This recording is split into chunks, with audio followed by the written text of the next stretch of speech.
Hello, my name is Michael O'Keefe, aka The Movie Wizard. If you enjoy this interview and want to hear more top-notch film industry conversations, please press the thumbs up, subscribe to this channel, and hit the bell to stay in the know. Hello, Brendan FitzGerald and Drea Bernardi. Please tell my audience about what your documentary, The Oxy Kingpins, is about. So let's see. The Oxy Kingpins tells a story about the opioid crisis in America, but we see it through the lens of the distributors. And by the lens of the distributors, I mean we follow a group of drug dealers who were distributing Oxycontin on the streets of America. We talk about who they were actually working for in corporate America, and we have some fabulous lawyers that are trying to bring them down. Brendan, how does it feel to have completed directing a really good documentary that is now playing at South by Southwest this year? I mean, it's exciting. I'm obviously as disappointed as anybody that I don't get to come to Austin, which I absolutely love Austin. And I've actually never been to South by, and I've always wanted to go. So, but yeah, it's exciting. It was, both Dre and I worked really hard on it, and it was interesting process. And, I'm super happy with the doc, and I feel great about it. So my only disappointment was I can't be there. Okay. So I'm interested, Dre, in the fact that this is produced by the Young Turks. And yeah. So I didn't know that was a thing. Is TYT taking over Vice or something? What's happening? Tell me tell me about the future for feature-length documentary production at TYT. I mean, we did borrow one of Vice's greats, Brendan, to join us on this project, but no, we have no plans to take over Vice. We're very different than Vice. But, it's interesting. One of the things that Mike Papantonio, who's our one of our stars of our film, talks about is just how corrupt, corporate media is. And at the Young Turks, we really believe strongly that a lot of stories are not getting told in the way that they need to be told because of the people who are running the purse strings. So, launching independent film and telling stories in this way just was a natural next step for the Young Turks, and really trying to reach new audiences with our values. So we're really thrilled that this was the topic and that this is the film that is launching at TYT Productions. And we're really excited about the future and telling some more of these stories. That's exciting. So, Brendan, what was the scariest thing you learned about while in production? And did you ever feel like you were in danger? No, I mean, I've certainly done things that I felt more dangerous. There was definitely, I don't know that I think the scariest thing I found was when we got into the emails with Carol and she started just reading this stuff, and you realized how just kind of reckless these companies were. And the thing that I found that was actually terrifying was, I always joke with Alex's crew that there's no Pablo Escobar genius at the top of that. Alex was not an evil genius drug dealer. Alex was a guy who he's a very smart guy, but they were really doing no work. They were buying 2,000 pills, 3,000 pills a week in their spare time and FedExing them to Boston and making $1 million. And so if it's that easy to create a heroin epidemic or an opioid epidemic and that profitable, and then it's going to happen. So I think that was the scariest thing I learned when I realized how unsophisticated everything was. When you just drove around, you got people in a van, you drove up, you put them in, you got all these pills, and nobody stopped you. And that didn't just happen in Florida. That happened all over the country. And my one disappointment about the film is that we're focused in Florida, which there's a lot of focus on Florida, but that happens in a lot of places. And so I think as far as personal danger, the guys in that crew are, I definitely don't want to cross them. And I definitely, I'll tell you a funny story. It was I was putting a mic on one of them, and I won't say which one. And I was talking to him, and I reached around with the mic pack, and he was very much you can bring you and your DP, and that's it, and nobody else. And so it was just two of us in a hotel room. And I reached around and I put my hand on a 9mm. And I was like, is that a gun? And he was like, yeah. He was like, I don't know who you guys are. And I was like, well, first of all, like, don't let me touch it, like, don't let me grab it, because like now I have it, and I don't want it. And, so that was, I mean, I definitely saw some guns a little bit, and I had some challenging conversations, but overall, like, those guys are great, and they're all kind of reformed, and they all took part in this project because they understand that they harmed the community that they live in, and they saw this as an opportunity to make amends and to tell their stories. And that's really why, like, they got nothing out of it. Like, Doug Stern has never been charged, and he took a considerable risk, talking to us for no reason other than he feels like he did something was wrong, and if he can help fix it by being part of this documentary, that's important. He also did bring a gun to the interview, so that's so he's he's a complicated character. But overall, like, it wasn't I didn't really feel like in danger that much. Okay. And I love those guys. I still talk to them all the time. They're great. Well, that's nice. So tell us about the worst offenders in this story. Tell us about the guys behind the scenes. McKesson, Cardinal, AmerisourceBergen, the distributors that are these huge companies. I haven't looked at my stock portfolio for my retirement lately, but I'm sure there's some McKesson stocks in there. I mean, we are all invested in these companies, and they just looked the other way, right? They had this crisis that was unfolding, and they were like, well, it's the bottom line is more important than people's lives. They did the math, and the math said we could lose a few of these guys, as long as we're making profits. So to me, those companies that look the other way, they are the worst offenders. How do they get away with it? We let them. Sorry, go ahead, Drea. No, I mean, it's just, you see in our film, we go to this federal investigation, and we've got Congress like grilling them, but it doesn't matter. It doesn't change anything. We grill them every few years, and then they go back and do it again. And we've asked them. I mean, this is the part that's crazy, is that Brendan talked about, you can fill in the blanks here, but they self-police themselves, right? The distributors, the drug distributors, it's their job to tell the government if they're doing something wrong. Crazy. When has that ever worked in the history of the world ever? There's two really, I just to add to what Drea said, there's two really important things that really struck me about this film. And one is that there's been all this focus on the Sacklers, and they're these terrible people and all this stuff. And that's not wrong. That's all correct. The thing is that all these companies dwarf the Sacklers. They're 100 times, 1,000 times larger than the Sacklers. They make, Sacklers are what, like $14 billion. Like, they make that in a weekend. These companies are massive money-making machines, and there's been very little coverage on that. And to go back to what Drea said, is like their job, and this took me a second to understand, because I thought that they just dropped the drugs off, that they were just like delivery people, which they are. But the second part is, and this is what Drea was talking about, and it's so important, is with that responsibility, they had to police and basically, if there's a town like, Mineral, which we go to, and that town has, I can't remember, is it 700 or 1,400 people, Drea? Do you remember? I think it's, I mean, the town has like 1,400, the county has 3,400 people. Yeah, it's like 3,400 people, and they got, and I'm blanking on the number right now, but something like 1.7 doses of, opioids, and 3.1 million doses of opioids over like a 3-year period. So it was roughly 1 million doses a year. Yeah.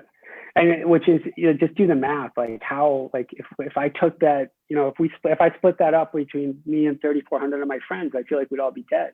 Like there's no way that that's legitimate use, and there's no way for anybody to rationalize that as legitimate use. And that's why I made the point, is like, this isn't just Florida, like this is Nevada, this is, and so those pills, a lot of those pills were diverted through Nevada into Oregon and Washington State. And there were so many parts of the story that we really wanted to go down, which we just couldn't. But Drea had to stop me a lot from just doing reckless things. But it's like, this is really like, this happened all over the country, and it happened in small towns, it happened in big cities, and, the idea that it was just Miami and some parts of, Virginia is not correct. Okay. What do you guys think about legalizing recreational drug use? Yes. Yes. Yes. Okay. Yeah. Yeah. How about how it fits into this documentary? The reasons for legalizing within the context of what you're saying in this documentary. I mean, I think we go to great lengths in this film, and something that's kind of sets us apart is that we're giving the victims and the people who got caught up in this hustle from corporate America, like Brendan said, we're giving them an opportunity to make amends, and we're not putting the blame on the addict. And I think when you talk about, ending criminalization of drug use, that is really the argument that we're looking at, is that it's not the addict's fault, right? When you have a situation where you have a country or a place that we're depressed, we're not, the poor people are not making money, right? Like we don't have a lot of opportunities. There's systemic racism. There's all of these things. And then we give them drugs, and then we say, you're the problem, right? Because you got addicted to those drugs. You shouldn't have gotten addicted to those drugs. And I think when we talk about decriminalization, we really give an opportunity to say, listen, it's not the victim's fault, right? And we're taking the blame away from the victim. And I think that's really important. And to add to that, and there's two really great books that people should read. One is called The High Price. It's by a guy named Dr. Carl Hart. The other one is called Chasing the Scream. I'm forgetting that author's name, but they're both great books on addiction and drug use. And, the whole reason this thing happened, and I have a theory about the opioid epidemic after doing this, which I haven't really talked about, which is that I feel like because you had these kind of markets that you could just make so much money, you create this secondary profit margin to send drugs all over the country. And so if you can buy a pill for $7 in Florida and sell it for $80 in Boston, somebody is going to do that. And you're actually like kind of incentivizing flooding these markets. This out before I said on a public forum. But, the second thing is like, as far as opiates go, like I've had a lot of very close friends who are heroin addicts, and I've spent a lot of time around it. And my feeling is that there's two really important things to know. And one is that most people who overdose do not overdose from doing heroin when they know what it is. They overdose from shooting things that they don't know. It's got fentanyl, it's got some sort of mixture in it. And I've never done heroin myself, so I'm not an expert, but that's really where people get hurt. And when you look at people and they the sores on their arms and stuff like that, that's not from heroin. That's generally from shooting stuff like brick dust, where it's get mixed in to make it make a little more money for somebody. And so if you can just, and so a lot of the death that happens because they don't know what they're taking. And if we can help people and protect them when they're taking it, because, we've been trying to stop people from taking opioids for 5,000 years, literally 5,000 years. Literally at the time when Christ walked on the earth, somebody was using opioids recklessly and somebody was trying to stop them. And so I think we just need to make it as safe as we possibly can. And the other thing is like people on heroin, like they don't go out and rob banks, when they're on heroin, they don't do crazy stuff. If you've ever hung out with somebody on heroin, they generally just like sit around. It's not a ton of fun to hang out with them. But what happens is when they don't have it and they can't get it, that's when they break into your house and they steal your toaster and they do all this stuff. And I've had friends steal things, very good friends of mine steal stuff from me. And so it's like, I think we just need to make it as safe as we possibly can. And when you talk to me about like danger and working in dangerous places, I have worked in Mexico, and when I worked in Mexico, I have felt unsafe. Like that is a world that is very unsafe. And there's cartels down there that do horrible things to people. And the best thing that we can do if we want to help Mexico is to stop buying their drugs, And so if we legalize this stuff and we don't have this huge profit center for the cartels, we're also going to help the crime problem south of us. We're going to help the crime problem in the United States. And we're going to protect people that actually need protecting, because, I've spoken with sheriffs, I've spoken with police officers, and, the heroin epidemic is not a law enforcement problem. It's a public health problem. And we need to treat it like that, and not like, we're not going to arrest our way out of this or jail our way out of it. We're going to have to like create like a compassionate way to do it. And if you look at places like Portugal and I believe Switzerland, where they have legalization, what you actually find is people just will eventually stop, and if you can protect them and let them live long enough to stop, they will most likely stop. I know it's a documentary, and the substance of the story is paramount. But were there any other documentaries that you use as a reference point? Yes. Okay. Well, not as a reference point, but there Right. are some great films that are out there. We actually use some of a great film that Current TV put out back when it was a thing. Brendan, what was the name of that? I forgot. I forgot, but they did a great piece. Current did a great piece, and a small, and they just go to pill mills down south, down in Florida, and actually like a small newspaper in Cape Cod, who actually drove down and did a great video piece on that. And then, so those two, and I'm totally forgetting the Current piece, but the Current piece was great, and we ended up licensing a lot of their footage. And what else were the references, Drea? I mean, honestly, there's so many films that are starting to come out, right? And while we were in production, there were films that were coming out. Netflix has a great series called The Pharmacist, and, How to Fix a Drug Scandal is great. And we definitely looked to Dirty Money. There's a couple of episodes of Dirty Money that were really powerful and impactful in talking about, just corporate crime. Because for us, this is about the opioid epidemic, but it's really about late stage capitalism, right? And so those references became really important. And I think that for us too, we talked a lot about like what is special about our film and our access that is really sets us apart from these other stories that are out there. And I think when you watch the Oxy Kingpins, you really get a story that you haven't heard before. Which is important when you're making a film about a subject that has been covered so much. Yeah, and we used a lot of references. The big reference visually was Aaron Lee Carr's. I'm glad you brought that up. Was Aaron Lee Carr's Dirty Money on, which one was that? It was number 2, I think. I just know number 2. It was on Short Sellers, but I watched it and I sent it to Drea, and I was like, we're gonna use it. And I called the DP for the first shoot, and I said, I want it to look like this. And he goes, well, I shot that. And I was like, no, it's perfect. So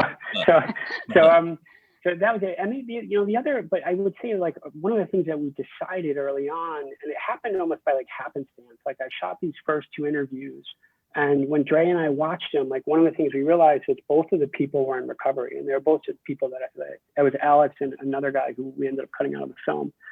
Sorry, dude. And, but we made this decision to just make sure that when we interviewed everybody who was an addict, that they were on the other side of it. They were coming at it from almost like a position of power. So every time we spoke to a drug addict, it was important for us that they were in recovery. And so I think that was like a decision that we made really early that really worked out. And just to go back to the actual criminals, is they had all, and when we got in touch with them, they had all recently gotten out of jail and were all recently sober. So it was like this kind of very random thing that, with the exception of Doug, who never went to jail, but, Cowboy and Jay had both gotten out about 2 years earlier and were both sober. And so we just had this kind of like very like random moment where they were open to being talked to. They're still both sober, as far as I know. So this question might be kind of pointless, but it's kind of fun too. What can normal people do to fight injustices that Big Pharma inflicts? Anything? There's nothing, right? There's nothing that they could do. I think it's important to stay informed. I think that having an informed electorate and having people who, are really fighting to get to the truth, that aren't just taking what people say at face value and by people that say that, I'm talking about all of the major news organizations that are funded by pharma ads, right? So they have to be careful what they say. And I think that your vote is the most powerful thing, that you can do, is really getting involved in who we're electing into, public office, so that we have people in office who are willing to do something different, and really stand up to Big Pharma. Yeah, and the short end, when you asked that question, I was like, man, I don't know. It's like, so it's a really tough question. But I will say that, like, you can also do things within your community. Like in Massachusetts, there's an amazing organization called Learn to Cope, and we originally were planning on shooting more in Boston than we did, but and that group is basically a support group that was started by a woman who's, I think he was like, her 15-year-old son had like gotten out of 11th grade, and he was awesome. And by the end of the summer, he had robbed a gas station, with a gun, because somebody had gave him a couple of pills. And she started this incredible organization that was actually just focused on supporting parents. And I went to a bunch of their meetings. I went to about 5 or 6 of their meetings, and it was really amazing. And to see this woman who just gave up her career and started saying, like, okay, there's got to be other people like this out there. You can do that. And she has a voice. Like, she can call her congressman, and he picks up the phone. And so I think there's a lot of things you can do that might not be obvious. But a good one is just like to find other people in your community who are having the same kind of problems that you are, and get together and see what you can do as a group. Brendan and Drea, thank you so much for your time today. Before I let you go, do you have a final thought about the Oxy Kingpins you would like to end with? Final thought. I mean, we really hope that you not only learn something, but that you're entertained, and that you leave the film just enraged and, again, wanting to do something. So if you feel those things and that happens to you after watching the film, then we were a success.